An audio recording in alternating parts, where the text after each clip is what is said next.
পৃথিবীর সবচেয়ে নীরব, সবচেয়ে শক্ত, আবার সবচেয়ে ভাঙা মানুষটার নাম কি জানেন? বাবা।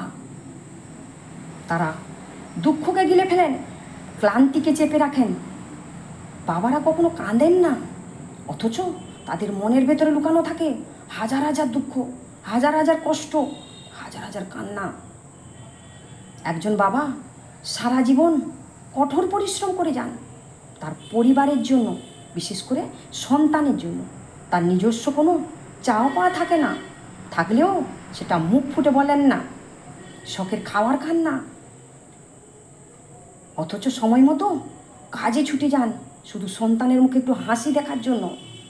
বাবার জীবনটা যেন একটা ছায়ার মতো, দিনের আলোতে তা পরিষ্কার বোঝা যায় না, কিন্তু সূর্য ডোবার সঙ্গে সঙ্গে অন্ধকার নেমে এলে সেটা কতটা আপন তার টের পাওয়া যায়। ধন্যবাদ।